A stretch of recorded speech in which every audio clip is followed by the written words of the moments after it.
Hello everyone and welcome back to Lucky Loaders 15, where I'll be giving you 3 selections for tomorrow's racing.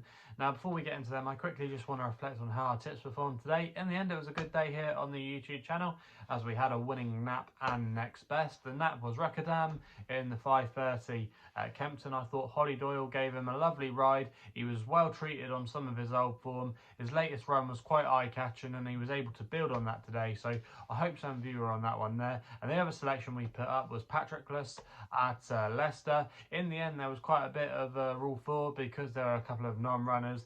In the end, he was cut down to 11 to 4. That was his final SP. We advertised him at 6 to 1 last night. So if you got on those kind of prices, you would have inflicted something around about, I think it was a 35p Rule 4 in the end. So that was a little bit disappointing. But in the end, he was a winner.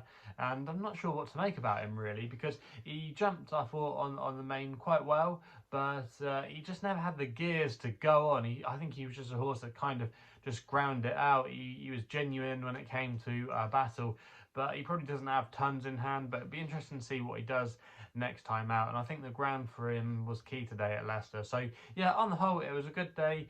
2 winners from 2 selections, and fingers crossed we can keep up the good start to the month with tomorrow's racing. And like I said at the top of the video, 3 selections, and we're going to be going with my nap for the first one of them, where we go to Wincanton to the 140, and my nap here is going to be Press Your Luck for Fergus Gillard and Chris Gordon, currently available across the board at 4 to 1. And I'm going to recommend a 1-point win bet here. Now this horse hasn't been to the well too many times this season. He's only ran twice. The first one is when he finished second in a small field race at Fontwell. He wasn't disgraced there. He just bumped into a horse that was on a going day. And last time out we saw him running at Kempton in the Lanzarote hurdle, and he was just never going to get his own way up with the front end of things in that race. It was a hard race for him, and the ground was probably against him as well. It was actually taking quite a bit of getting on that soft ground at Kempton. They've not had too many meetings like that for a while, but it was probably not his conditions. And this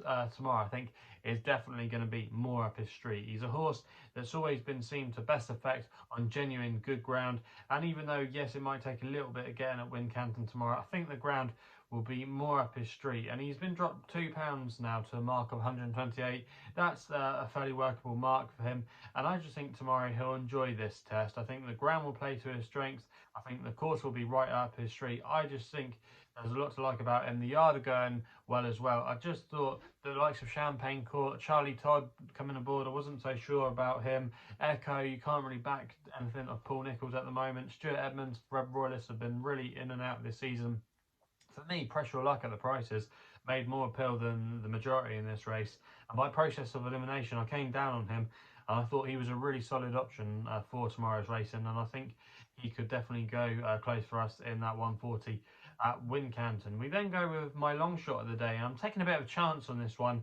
It's in the 150 at Kelso. It's a horse called Silva, Eclipse, Ryan Mania and Sue Smith. Currently available 18 to 1 with SkyBet, who offer an extra place in this race. They're offering 4 places, so if you can get that price at the current time recording, I think that's not a bad each way selection here. Going to recommend a 0.5 each way. Now this horse, like I say, he's been a bit of a cliff horse for me. I've put him up on a couple of occasions in the last 12 months or so, and he has let us down on a few of his starts. But I just think he's down to a mark that he might be able to pull off a bit of a surprise tomorrow. Now, he's down to a mark of 115, which is actually £9 below his last winning mark, which actually came on good soft ground over fences at Sedgefield. He's one off the same mark there of 124 that he has over hurdles. So down to a mark of 115. You'd like to say he's fairly well treated. And last time out, he just faded out very tamely. But the yard weren't in a good place. They've not been having a good time of things of late, but the last maybe week or so there have been glimmers of improvement. They had a double at the weekend, so I do think maybe the yards horses are running a little bit better, and I think he is particularly well handicapped. His run at Weatherby's actually worked out quite well.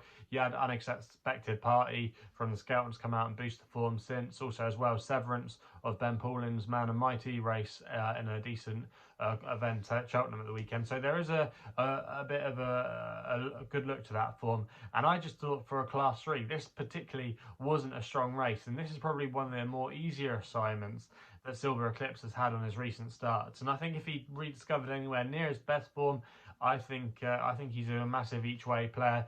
Yes, maybe the ground might go against him, but he has won good to soft before, and it might just take a little bit of getting a guess. So it's not generally proper good ground, but we'll obviously have to see how it rides. But I just thought at the prices, with a few things maybe in his favour, this being the weakest race, he's down to a good mark.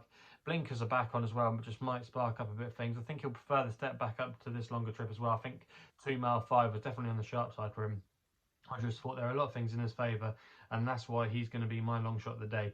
We then go to the 6:30 at Chelmsford for the next best with a horse called Crimson Sand for George Rook claiming 3. He's riding for Richard Hughes here. Currently available at 13-2 SkyBet, who offer him 4 places. I'm going to recommend a 0.5 each way selection here. Now this horse, Crimson Sand, has got a good record on the Your Weather. He's 3 from 5, and he normally saves his best form for the poly track. He's a previous course winner. And I just think what could make the difference with him tomorrow is the fact he's coming here off a break. He won on his second start after a break. And I just wonder if maybe he's just a horse that appreciates having a few gaps between his runs. He was quite a busy horse last year, and he showed quite a good deal of ability in some decent events over 5 and 6 furlongs. And I just thought the way this race might be run tomorrow could potentially suit him, and he could be potentially finding at the end when some of the others might not. You've got the likes of Ornate that's likely to go off, and Blazer Trail. There's a couple of others in here that like to get on with things. Marnie James. I just thought you might not want to be on the front end of things too much, and if George Rook maybe just decides to take a lead with him, he might be able to come with a late run and kind of use his stamina over the 5 furlongs with that proven 6 furlong form. So I just thought he might have a few things in his favour tomorrow, and I just think if he has been freshened up and the break has done him good, I thought 13-2 there, he made plenty of appeal. And I thought maybe as a 4-year-old he might have a little bit more to offer this season as a sprinter and handicap. So that's why he's going to be my next best of the day. So they're the 3 selections then for tomorrow's racing. If you're still enjoying these videos, remember to hit the thumbs up button and subscribe here to my YouTube channel at LuckyLoaders15. Let me know in the comments box below what you're going to be back in tomorrow. If you want to follow me on social media, Twitter is the best place to do so, where my handle is at LuckyLoader15. And if you want to find out a bit more about my career, my website is www.chrisloaderracing.co.uk. So please gamble responsibly. Hopefully we can have some winners for you tomorrow, and we'll be seeing you soon.